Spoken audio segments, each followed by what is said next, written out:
For decades, the university system relied on a very simple equation. If a student handed in a fluent, well-researched essay, that document proved they did the intellectual labor required to create it. The final written artifact was the ultimate unit of trust. It carried the evidence of learning directly within its paragraphs. Generative AI cut that link entirely. A perfectly formatted, original-looking essay can now be produced in seconds, with zero understanding behind it. Because that flawless output is now free, the document no longer carries the evidence it used to. It cannot act as standalone proof of a student's capability. When that reality hit, the immediate institutional reaction was panic. Universities treated the loss of the trusted artifact as a compliance problem, and they tried to solve it by buying automated detection software. This chart maps multiple AI detection tools against human benchmarks, revealing massive variance. They are neither accurate nor reliable enough as forensic tools. Furthermore, errors aren't evenly distributed. These systems incorrectly flag a massive share of essays by non-native English speakers as machine-generated. Serious institutions looked at this data and reacted. Vanderbilt University shut their detectors off entirely, rather than base integrity decisions on a biased coin toss. Relying on broken surveillance also quietly damages the students.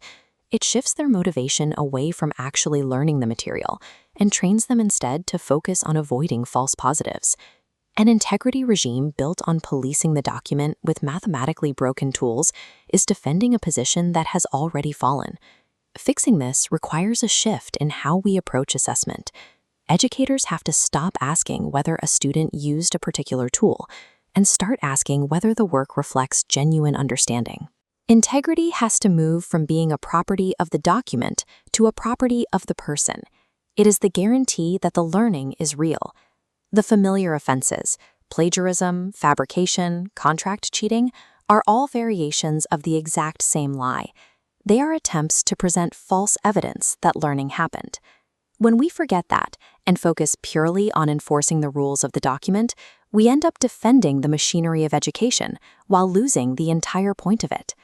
Under this new standard, the artificial intelligence itself becomes largely irrelevant. The software is no longer the metric we are judging. If a student uses an AI to skip the thinking process, they breach integrity. Not because a specific rule was broken, but because the learning that the university is supposed to certify never actually occurred. This diagram illustrates two diverging paths. One path treats AI as a shortcut, bypassing the student's thinking to generate an answer.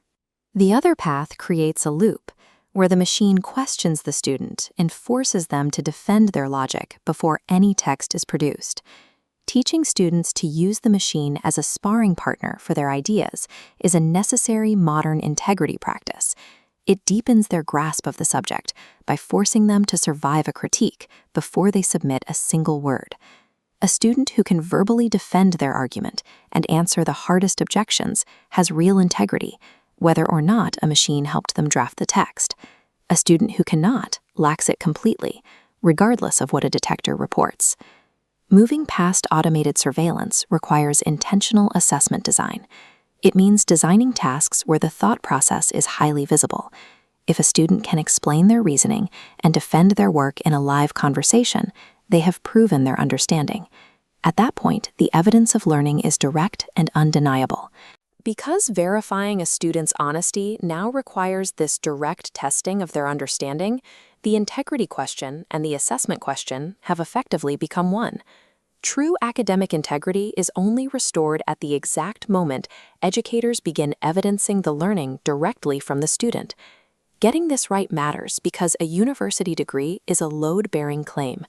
It tells the world that a specific person meets a high standard of knowledge in their field. Employers, clients, and patients rely entirely on that claim because they cannot independently verify the expertise themselves. If the academic system continues to rely on easily bypassed, broken detectors, that credential devolves into meaningless noise, and society's trust in institutional expertise weakens along with it. Academic integrity stands or falls on whether the mind behind the work actually did the work. That is the version of the promise we can still guarantee, and it is the only one worth the name.